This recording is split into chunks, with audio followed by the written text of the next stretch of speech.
할렐루야! 오늘은 세종을, 내일은 대한민국과 온 땅에 전도와 선교의 사명을 감당하는 세종순복음 드림교회입니다. 하나님의 사랑과 은혜가 치유와 응답이 있는 성령 충만한 교회입니다. 구독과 중보기도로 드림가족이 되어보세요. 오늘도 주 안에서 참 좋은 날입니다. 오늘 저는 여러분과 함께 어찌하여 이런 일이, 이런 제목으로 은혜를 나누고자 합니다. 하나님은 천상천하에 유일무이하신 절대 주권자가 되십니다. 그 때문에 하나님께서는 무엇이든지 하나님이 원하시는 대로, 기뻐하시는 대로 행하십니다. 하나님의 행하심에 대하여 그 누구도 왜 그렇게 행하냐고 질문할 수 없습니다. 하나님은 전지전능 무소부지하시고 절대 주권자이시기 때문인 것입니다. 그러나 첫째로 인간이 하나님께 던지는 여러 가지 질문이 있는데 그 질문은 대답 없는 메아리로 우리에게 돌아옵니다. 많은 사람이 이런 질문을 해요. 왜 에덴 동산에 선악과를 만들어 놓으셨나요? 왜 마귀가 시험하도록 하셨나요? 거의 예수 믿는 사람이면 한 번쯤 이 질문을 꼭 합니다.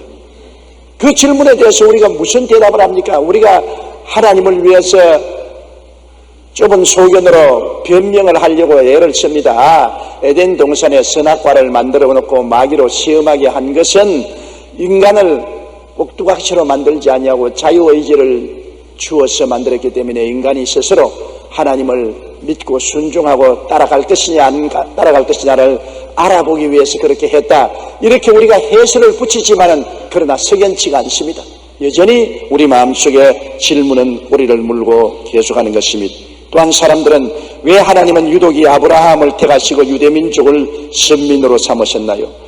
이스라엘 백성 하나를 가나안에 심기 위해서 가나안에 있는 7민족을 남녀노유 어린아이까지 다 죽이라고 하셨는데 왜 가나안의 7 주민은 다 죽이고 유독 아브라함 후손들만 그곳에 심으셨나요? 그 질문에도 우리가 뭐라고 대답할지 당황합니다.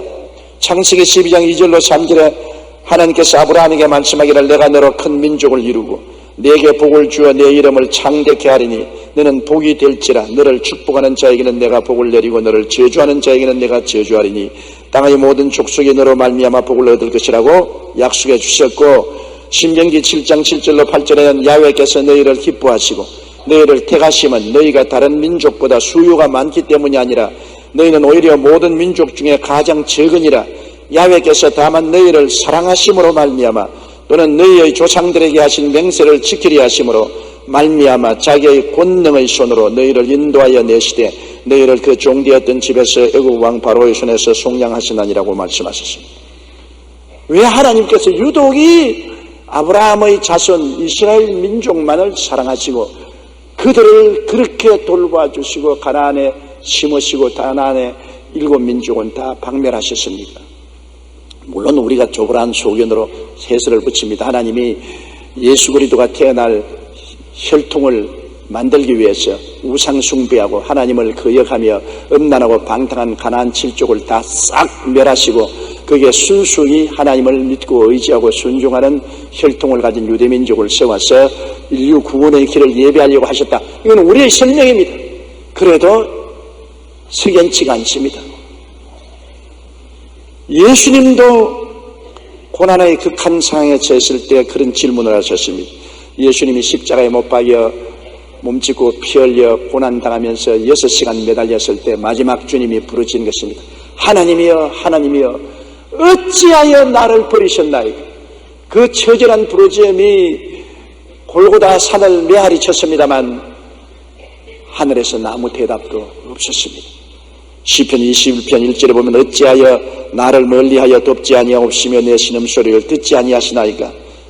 외쳐도 아무 대답이 없었습니다. 왜 2차 대전 때 히틀러가 600만 유대민을 참혹하게 학살하도록 침묵하셨나요? 이것은 사람들이 늘 믿는 질문입니다. 오늘날 유대민족들에게 예수를 믿으러 가면 하나님이 어디 계시냐? 하나님이 살아계시면 2차 대전 때 유럽에 있는 600만 유대민족이 참사를 당할 때 왜 하나님은 침묵하고 계셨냐? 그런 질문을 합니다. 우리는 하나님을 위하여 변호사가 되려고 노력하지만 시원한 대답을 할 수가 없어요. 우리는 이렇게 변명을 합니다. 마태복음 27장 24절로 25절에 빌라도가 물을 가져다가 무리 앞에서 손을 씻으며 이르되 이 사람의 피에 대하여는 나는 무죄하니 너희가 당하라. 백성이 다 대답하여 이르되 그 피를 우리와 우리 자손에게 돌릴지어다. 빌라도의 법정에서 유대인의 대표들이 예수님을 십자가에 못 박여 죽이는 죄는 우리와 우리 후손에게 돌려라. 그렇기 때문에 하나님은 공의의 하나님이시므로 하나님 아들 예수를 십자가에 못 박인 그 죄를 유대인과 그 후손에 돌리라고 했으므로 그 후손 600만 명이 하나님의 처형을 당했다고 설명을 합니다. 우리는 또 하나님이 공의를 실천할 때는 그 외아들 예수님이라도 인간의 죄를 짊어졌을 때 가차없이 처참하게 몸짓고 피 흘려 심판을 받도록 하셨다고 그렇게 설명을 합니다만 그래도 마음속에 흡족하지를 못합니다. 1944년 7월 20일의 히틀러 암살 사건에 연루되어 게슈타포에게 사형을 당한 괴들러 박사의 수기를 보면 이런 내용이 나옵니다. 잠을 이룰 수가 없다. 개인의 운명에 관심을 가지고 있는 하나님은 과연 계시는가? 나는 그것을 믿기 어렵다. 왜냐하면 하나님은 수십만의 사람들이 공포와 절망 속에서 미쳐가는 것을 그대로 놓아두시기 때문이다. 하나님은 수백만의 사람들이 공포의 풀무불 속에 떨어져 흐우적거릴 때 손끝 하나 꼼짝하지 않고 죽게 내버려 두셨다. 일반적으로 사람들은 이해할 수 없는 고난 앞에 절망하고 낙심합니다. 우리 크리스찬 역시 이런 질문 앞에 하나님을 위해 변호사가 되려고 노력하지만 시원한 대답을 할 수가 없습니다. 이러한 우리가 도저히 이해할 수가 없고 설명할 수가 없는 질문들이 너무나 많습니다. 우리 개인에게도 우리가 상상을 초월한 문제를 당할 때 우리는 질문합니다. 어찌하여 이런 일이 내게 다가옵니까? 왜 내가 이 고난을 겪어야 합니까? 그렇게 외쳐도 메아르쳐 오는 소리는 내 질문뿐 하나님의 대답이 없을 때가 너무나 많습니다. 그러면 오늘 두 번째 생각해 보시는 것은 왜 하나님이 침묵하시냐는 것입니다. 전지전능하신 하나님은 무한하시고 영원하신 계획과 이해를 섭리를 우리가 이해할 수 없기 때문에 하나님은 우리의 대답에 침묵하실 수밖에 없다는 것을 우리가 깨달아 알아야 됩니다. 유치원 아동이 고등 수학을 물을 때 여러분 뭐라고 대답합니까? 유치원 아동이 이제 겨우 1, 2, 3, 4, 5, 6, 7, 8, 9, 10을 배운 애가 수학자인 아버지 교수에게 와서 아버지 미적분이 무엇입니까? 가르쳐 주십시오. 아버지는 야 그런 게 있단다. 그러고 말지 이제 1, 2, 3, 4를 아는 어린아이에게 미분과 적분이라는 고등수학을 어떻게 설명합니까? 그냥 웃고 말 따름인 것입니다. 우리가 말하는 아인슈타인 박사에게 와서 아인슈타인 박사님 상대성 원리가 뭡니까? 가르쳐 주십시오. E 고로 MC 자성 에너지는 질량과 광속의 배수를 한 것과 같다. 설명 좀 해 주십시오.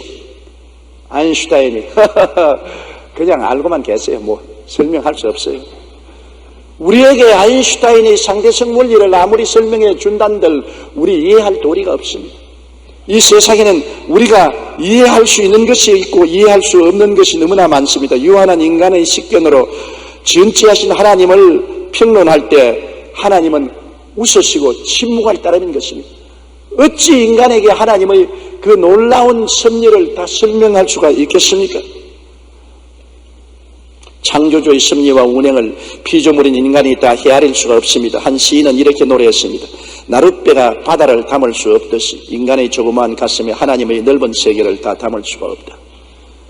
바다를 건너가는 나룻배 속에 바다를 담을 수가 없지 않아요. 그처럼 좁아온 인간의 가슴 속에 바다와 같이 넓은 하나님의 청량할 수 없는 섭리를 어떻게 이해할 수가 있겠습니까? 인간은 유한한 시간과 공간의 산물입니다. 이러한 인간이 무한하시고 영원하신 하나님의 마음을 어떻게 이해할 수 있겠습니까? 한 번은 금이 가고 조금 깨진 오래된 물항아리가 있었습니다. 그 항아리의 주인은 다른 항아리와 함께 깨진 물항아리를 가지고 늘 우물에 가서 물을 길러왔습니다. 오랜 세월이 지나도록 그 주인이 깨진 항아리를 버리지 않고 사용함으로 항아리는 항상 주인에게 미안한 마음이 생겼어요. 내가 깨어지고 금이 안 갔더라면 물을 많이 길러올 수 있을 것인데 우물에서 물을 길러오면서 물이 줄줄 흐르므로 주인이 얼마나 고생을 하는가. 미안하다. 내가 온전치 못해 주인께 폐만 끼치는구나. 나로 인해 그토록 힘들게 구한 물이 새어버리는데 아직도 나를 사용해 주시다니. 그래서 하루는 깨진 항아리가 용기를 내서 주인에게 물었습니다. 주인님, 왜 저를 버리고 온전한 새 항아리를 구하지 않으시나요? 저는 이제 별 쓸모가 없을 텐데요. 그 말에 주인은 미소만 짓고 아무 말도 하지 않았습니다. 그리고 한참을 걷다가 항아리에게, 얘야, 우리 지난 길을 돌아보아라. 항아리가 고개를 돌려 길을 보니 길가에 아름다운 꽃들이 한들거리며 피어 있었습니다. 주인은 항아리를 도닥거리며 이렇게 말했습니다. 저 아름다운 꽃들이 모두 너희 깨어진 틈으로 나온 물을 먹고 피어난 것이다. 깨어진 항아리는 왜 주인이 자기를 사용하는지 자기만 바라보니 알 수가 없었습니다. 나중에 보니 깨어진 자기 항아리를 통해서 새어나온 물이 길가에 있는 많은 꽃들에게 물을 공급해주고 꽃이 피게 해서 주인을 아름답게 해주었다는 것을 비로소 깨달을 수가 있었다는 것입니다. 우리의 삶도 마찬가지입니다. 인간은 유한한 시간과 공간의 산물이므로 무한하시고 영원하신 하나님의 계획과 섭리를 이해할 수 없을 때가 많습니다. 그럴 때 하나님은 그냥 웃으시고 침묵하실 수밖에 없습니다. 설명이 안 되니까요. 인간이 무한하고 영원하신 하나님의 마음을 어떻게 이해할 수 있겠습니까?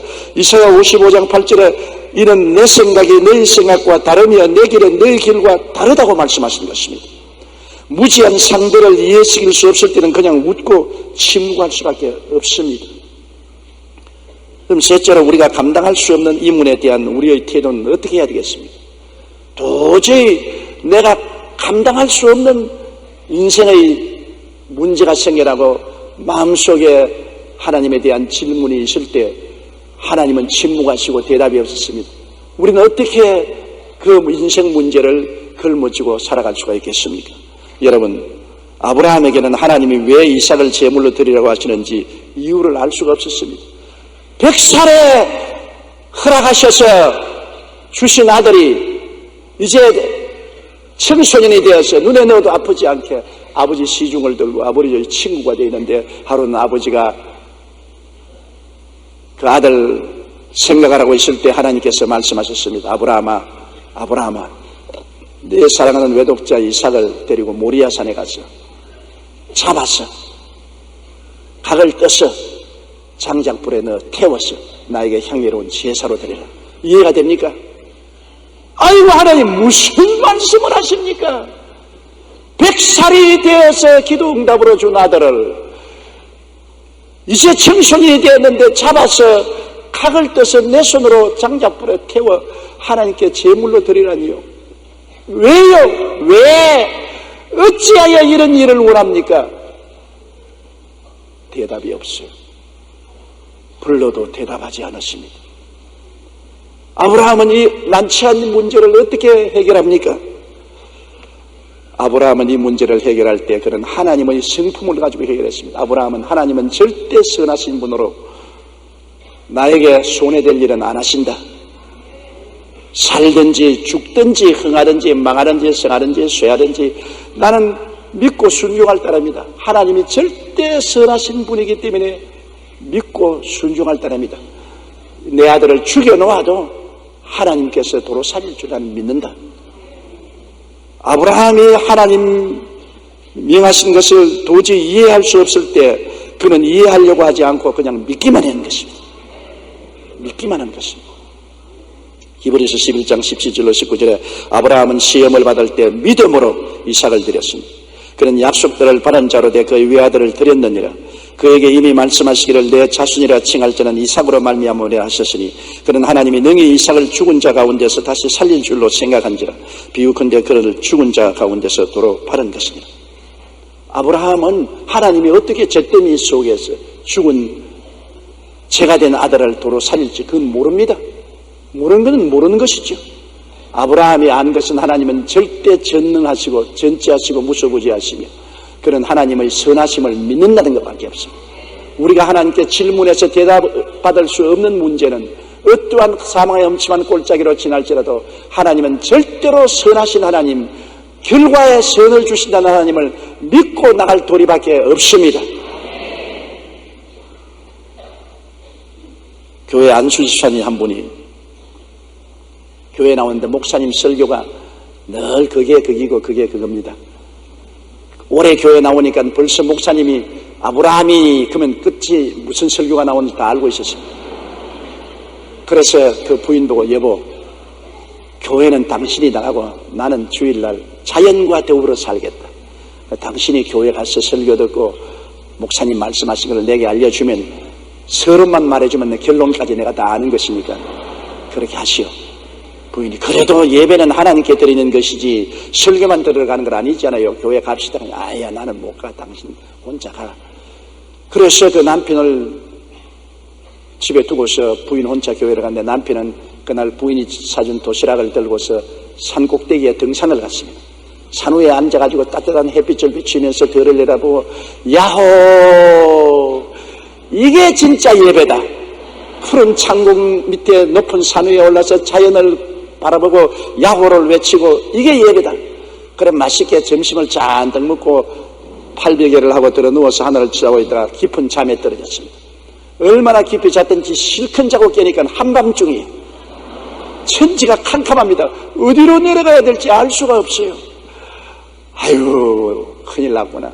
오늘 우리 집사람하고 교회 예배 갔더라면 지금 좀 집에 와서 따뜻한 이부자리에 잘 걸어가지고서 내가 고집부르다가 이 고장을 당했구나. 하나님 아버지 용서하여 주시옵소서. 어떻게 집으로 돌아갈지 모르겠으니 내려가는 길을 좀 도와주시옵소서 하고 벌벌 기어서 산비탈을 내려오다가 그냥 비탈에 뒹굴었습니다. 그러다가 언덕에 떨어졌는데 천길만길 떨어지면서 나무에 탁 걸리기에 나무를 꽉 잡고 매달렸습니다. 캄캄한데 뭐 천지가 아득하고 아무것도 안 보이고 사람 살려라 메아리만 치고 아무 소리가 들리지 않습니다. 아이고 하나님 내가 교회 갔더라면 이런 고통 안 당할 것인데 예배드리지 않고 산에 야호하러 왔다가 이 고장을 당하니 한 번만 용서해 주십시오. 사람 살려라 아무 대답이 없어.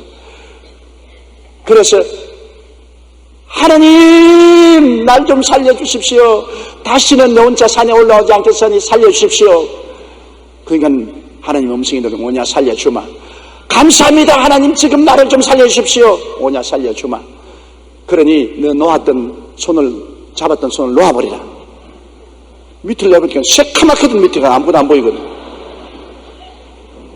아니 하나님 잡고 있는 나무를 놓아버리면 나는 박살나지 않습니까? 아무 대답이 없습니다. 그래서 그는 외쳤습니다. 하나님 이외에 누가 안 계세요?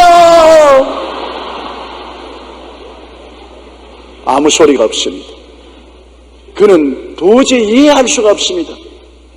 캄캄한 밤 하늘을 쳐다보도 땅을 내려다보도 아무것도 안 보이는데 나무가지에 매달리는데 왜 손을 놓으라고 하느냐. 이해할 수 없습니다. 그러나 나중에 너무 팔이 아프니까 어찌할 수 없이 팔을 견딜 수가 없어 손을 탁 놔버리니까 철썩하고 떨어지는 땅 위에 1m 위에 높은 데 있어요. 땅에 떨어지고 난 다음에야 하나님이 왜 손을 놔라는 것을 이해할 수가 있는 것입니다.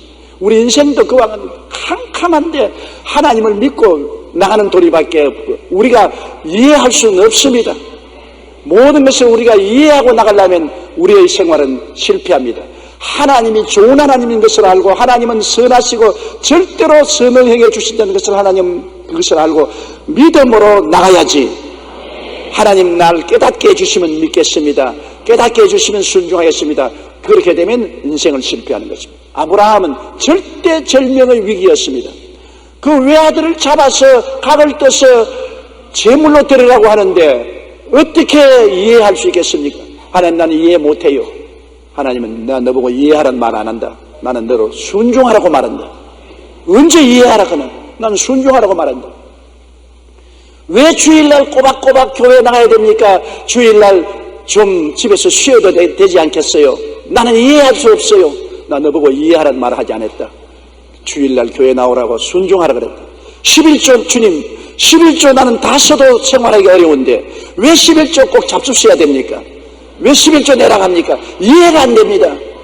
나 너보고 언제 이해하라 그랬나? 순종하라 그랬지. 아이고 하나님 신문 보기도 답답한데 성경을 어떻게 읽어요? 기도가 잘 안 나오지 않습니다. 그냥 기도는 목사님이 하게 하고 나는 안 하게 해 주시옵소서. 이해할 수가 없는데요. 하나님은 나 너 이해하라고 말하는 것이 아니다. 순종하는 것이다. 우리는 이해하기 위해서 하나님을 믿고 나온 것이 아니라 믿고 순종하기 위해서 나왔다는 것을 알아야 되는 것입니다. 믿고 순종하고 나면 훗날에 이해하게 됩니다. 아브라함이 아들을 모리아산에 데리고 와서 묶어서 장작 위에 얹혀놓고 발로 목을 밟고 칼로서 목을 찢으려고 할 때 하나님이 아브라함아 그 아들에게 손대지 말라. 네가 내 외독자 외아들도 아끼지 않고 나에게 내놓았으니 내가 참으로 나를 사랑하는 줄 아노라. 그때야 비로소 하나님의 뜻을 이해할 수 있는 것입니다. 믿고 순종하고 난 다음에 이해할 수 있는 것이지, 여러분 우리가 이해를 먼저 하려면 안 되는 것입니다. 요셉도 보십시오. 요셉은 그 고난의 과정마다 하나님의 뜻을 이해할 수가 없었습니다. 인간은 하나님을 이해할 수 없습니다. 오직 믿고 순종할 따름입니다. 창세기 37장 28절에 형들이 요셉을 구덩이에서 끌어올리고 은 20에 그를 이스마엘 사람들에게 팔매 그 장인들이 요셉을 데리고 애굽으로 갔더라. 형들에게 팔려서 애굽의 종으로 내려가는 요셉, 하나님 나를 왜 이렇게 하십니까? 아무리 물어도 대답하지 않습니다. 이해할 수 없습니다.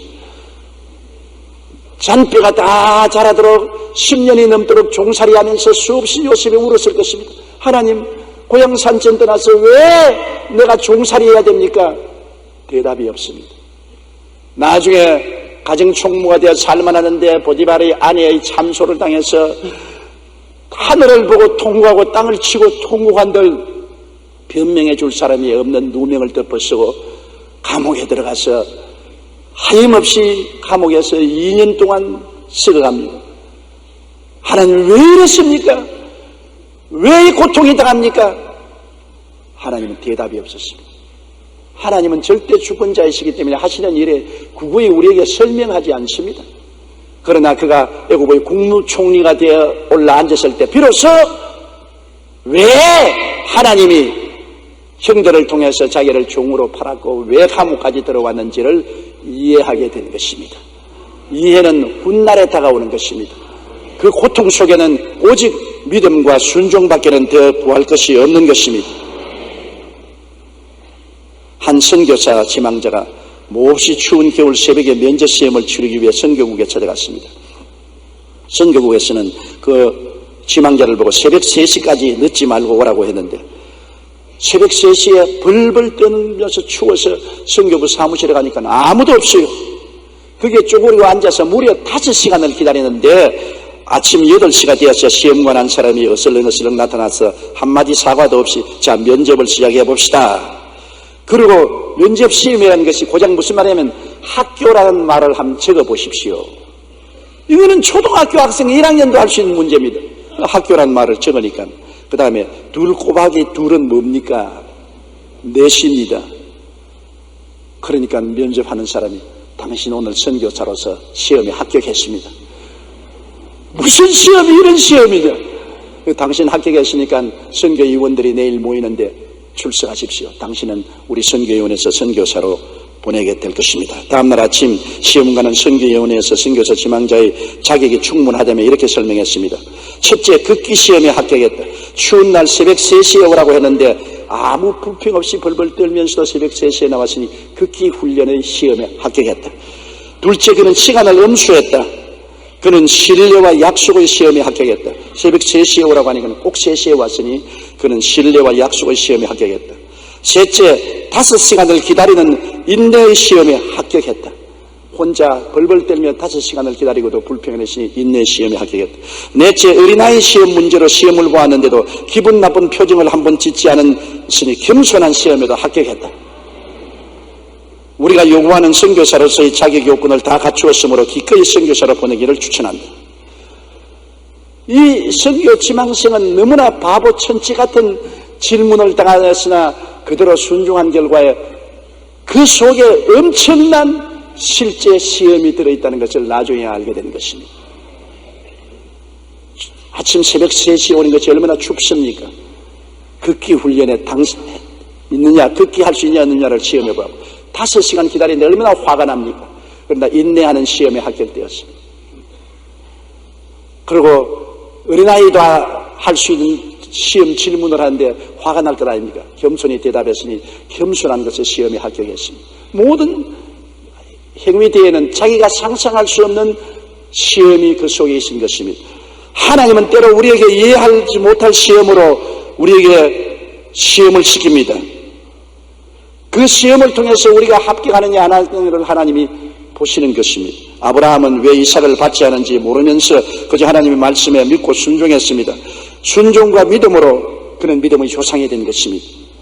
우리도 감당할 수 없는 의문이 삶 속에 다가온다 할지라도 절대 선이신 하나님을 믿으면 그 이유는 나중에 알게 되는 것입니다. 영원의 섭리 속에서 하나님은 절대로 선하시고 그 행하시는 모든 일은 선하시고 인자하신 것뿐입니다. 시편 23편 6절 다 같이 한번 읽어보십시다. 내 평생의 선하심과 인자하심이 반드시 나를 따르니 내가 야훼의 집에 영원히 살리로다.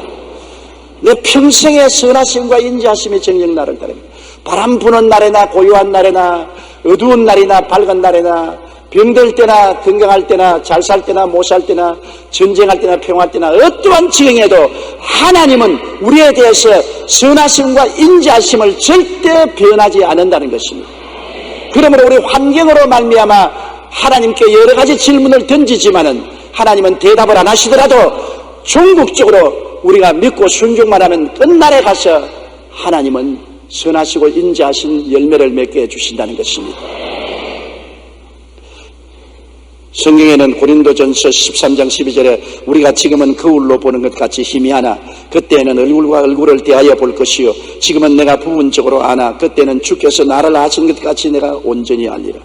지금은 거울을 보는 것 같이 희미합니다. 똑똑히 볼 수가 없어요. 주님 만나는 그날의 모든 것이 해결이 됩니다. 제가 불광동에서 겨우 천막교회로 목회를 하면서 교인들이 몇몇 모였을 때 교회에 열심히 나오는 권사님의 외아들이 연못에서 수영을 하다가 빠져 죽었습니다. 천지가 무너진 것 같습니다. 겨우 교회가 이제 설만한데 그 교회에서도 가장 열심히 나오고 그래도 헌금깨나 하는 권사님의 외아들이 여름에 수영을 하다가 연못에 빠져 죽었습니다. 그 권사님은 나의 옷을 붙잡고 매달려 울면서 왜 내 아들이 죽었습니까? 내가 교회도 열심히 나오고 헌금도 했는데 왜 내 아들이 죽었습니까? 왜 내 아들이 죽었습니까? 대답해 주세요, 목사님. 왜 내 아들이 죽었습니까? 내가 물에 뛰어들어가 죽고 싶어요. 그때는 진짜로 내가 물에 뛰어들어가 죽고 싶어요. 왜? 그 권사님 질문만 왜가 아니라 나도 하나님 어찌하려고 이렇게 하십니까? 교회 이제 될만 하려고 하는데 교회 무너뜨리려고 작정하셨습니까? 왜 이 권사의 외아들이 죽었습니까? 하나님 대답 안 하셔요. 하나님 대답 안 하셔요. 지금까지도 대답 안 하십니다. 그러나 그 대답은 반드시 천당에 올라가면 하나님이 환하게 대답해 주실 것입니다. 지금 우리 인간의 좁은 생각에 하나님이 설명해도 우리가 이해할 수가 없기 때문에 그냥 하나님은 절대로 좋게 하는 분이요 선하신 하나님이기 때문에 믿고 순종하라. 하나님이 다 아름답게 한 것을 믿고 순종하라. 로마서 8장 28절에 하나님을 사랑하는 자 곧 그 뜻대로 부르심을 입은 자들에게는 모든 것이 합력하여 선을 이루나니라. 종국적으로 선하게 될 테니 눈 딱 감고 믿고 순종하는 것입니다. 어려운 일이죠. 우리는 다 이해하려고 합니다. 설명을 들으려고 합니다. 하나님은 설명 들으려고 하지 말고 종국적으로 하나님은 선을 주실 테니 믿고 순종하라고 말합니다. 우리 참된 크리스찬이란 왜 질문하는 것이 아니라 모든 일에 믿고 순종하고 감사하는 것이 진실한 크리스찬이 되는 것입니다. 폴 틸리는 고통의 깊이는 진리의 깊이로 향하는 유일한 문이라고 말했습니다. 하나님과 더불어 인내한 고통은 인생의 깊은 진리를 발견하게 된다는 것입니다. 그리고 그는 하나님께서 우리를 깊은 물로 이끄시는 것은 물에 빠져들이기 위함이 아니라 깨끗하게 하기 위함이라고 말했습니다. 하나님의 의도는 절대 선입니다. 우리가 이해하지 못한다 할지라도 우리를 사랑하시는 하나님은 좋은 의도가 있는 것을 알아야 됩니다. 우리가 부르는 찬송가 중에 파니 크로스비 여사가 작곡한 찬송이 많습니다. 그녀는 출생 6개월 만에 의사의 실수로 소경이 되었으나 한 번도 하나님을 원망하거나 운명을 탓하지 않고 늘 하나님께 감사 찬송을 드렸습니다. 그녀는 간증 중에 내 육신의 눈은 감겼으나 영의 눈을 쓰게 하셔서 하나님의 선한 뜻을 이루셨다고 말했습니다. 그녀가 지은 찬송 중에 우리가 많이 부르는 434장 나의 갈 길 다가도록은 전 세계 기독교인들이 애청하는 찬송입니다. 나의 갈 길 다가도록 예수 인도하시니 어려운 일 당한 때도 족한 은혜 주시니 나는 심히 고단하고 영어 매우 가라나 나의 앞에 반석에서 샘물 나게 하시니 나의 앞에 반석에서 샘물 나게 하시니 나의 갈 길 다가도록 예수 인도하시니 그의 사랑 어찌 큰지 말로 할 수 없도다. 성령 감화받은 영혼 하늘나라 갈 때 영영 부를 나의 찬송 예수 인도하셨네. 영영 부를 나의 찬송 예수 인도하셨네. 우리가 이해할 수 없는 상황과 고난을 만난다 할지라도 절대 선이신 하나님께서는 우리의 갈 길을 내내 인도하실 줄 믿어야 되는 것입니다. 하나님께 나아가는 자는 제가 살아계신 것과 저를 간절히 찾는 자에게 상 주신 이심을 믿어야 할지라고 말하는 것입니다. 깨달아야 할지라고 말하지 않았습니다. 믿고 살아나가는 것입니다. 이 세상에서 일어나는 모든 일들에 관하여 우리가 이해 못할 것이 너무나 많습니다. 우리 개인의 삶 속에서 일어나는 일에도 어찌하여 이런 일이 일어나냐고 탄식합니다. 그러나 우리가 아는 바는 하나님은 사랑이시고 그의 섭리는 종국적으로 선하시고 인자하시다는 것을 믿는 것입니다. 저녁에는 울음이 깃들일지라도 아침에는 웃음이 올 것을 우리는 믿을 따름인 것입니다. 1930년대 미국에 대공황이 몰려온 적이 있습니다. 그 당시 클레어런스 데로라는 유명한 무신론자가 있었습니다. 이 사람은 법률가 출신인데 무신론자의 무정부주의자였었습니다. 미국이 경제공황에 빠지자 그는 자기의 무신론을 설파할 수 있는 절호의 기회라고 생각하고 여기저기 돌아다니며 여러분 이 사태를 보십시오. 하나님이 살아계신다면 이 어려운 상황을 우리에게 주시겠습니까? 우리는 다 잃어버리고 말았습니다. 이것만 보아도 하나님은 안 계십니다. 분명히 하나님은 없습니다. 그리고 미국 정부를 신랄하게 비판하여 데모와 무장폭동을 일으키도록 부추겼습니다. 하루는 그가 흑인들을 모아놓고 무신론 강연을 했습니다. 여러분 우리는 다 잃어버렸습니다. 꿈도 잃었고 재산도 잃었고 노래까지 잃어버렸습니다. 이런 상황 속에서 어떻게 노래를 부를 수가 있습니까? 이렇게 소리쳤는데 갑자기 저 뒤에 노인 할머니 한 분이 손을 번쩍 들더니 박사님 저는 노래할 수 있는데요 이렇게 말하는 것이었습니다. 그러면서 박사가 아니 어떻게 우리가 이 증인이 되었는데 노래할 수 있단 말입니까? 묻자 그 할머니는 큰 소리로 예수님께서 나를 사랑해 주시는데 왜 내 노래가 할 수 없나이까? 예수님이 날 사랑하심으로 나는 노래할 수 있습니다. 그러자 여기저기에서 맞습니다 맞습니다 할렐루야 예수님 때문에 노래할 수 있습니다 하고 사람들이 외치면서 그 강연의 장소의 분위기는 좌절과 포기에서 희망과 소망의 분위기로 바뀌었다고 합니다. 그의 무신론 강의는 낭피하고 말았습니다. 왜 대경제공황에서 이런 것 있는 것 다 잃어버리고 절망에 취하고 노래할 수 없다고 할지라도 노래할 수 있느냐? 예수님이 사랑하고 있기 때문에 하나님이 우리를 버리지 않는다는 믿음을 갖기 때문인 것입니다. 예수님이 사랑하는 것을 어떻게 압니까? 사랑 안 하면 왜 십자가에 매달렸습니까? 여러분 모든 사랑에 대한 의문을 할지라도 하나님이 우리를 사랑하는 것에 대해서 의문은 할 수가 없습니다. 왜냐? 그 외아들을 보내셔서 우리를 대신하여 십자가에 저렇게 몸짓고 피 흘려 척 늘어져 있는 것을 보십시오. 보통 사람이 아닙니다. 하나님이 사람이 되신 분인 것입니다. 죄 없는 사람인 것입니다. 죽을 수 없는 분이 우리 대신하여 죄인이 되고 질병과 저주와 절망과 죽음을 걸머쥐고 매달려 있습니다. 그것이 하나님의 사랑입니다. 하나님이 세상을 이처럼 사랑하사 독생자를 주셨으니 이는 누구든지 저를 믿으면 멸망하지 않고 영생을 얻으리라. 그 예수님의 사랑이 있기 때문에 눈에는 아무 증거 안 보이고 귀에는 아무 소리 안 들리고 손에는 아무 잡히는 것 없고 내 앞길 칠흑같이 어두워도 나는 하나님께 사랑받고 있는 것을 알고 있는 것입니다. 하나님이 사랑하시기 때문에 결코 나에게 해를 당하지 않게 할 줄 알고 있는 것입니다. 내가 사망의 엄침한 골짜기로 다닐지라도 해를 두려워하지 아니할 것은 주께서 나와 함께 계심이라. 주의 지팡이로 인도하시고 막대기로 구원할 줄 믿습니다.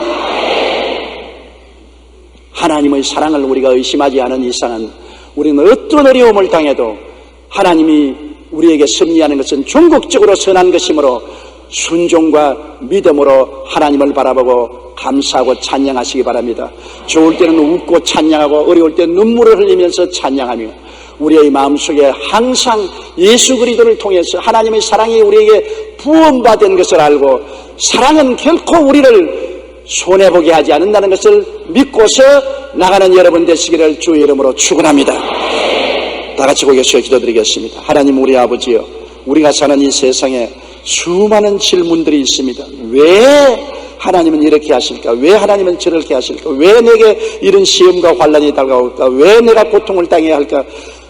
대답할 수 없는 질문들이 너무나 많고, 또 하나님은 영원을 두고 우리를 섭리하시기 때문에 시간 속에서는 우리에게 일어난 일들을 일일이 설명할 수 없으므로 하나님은 침묵하고 계실 따름이 옵니다.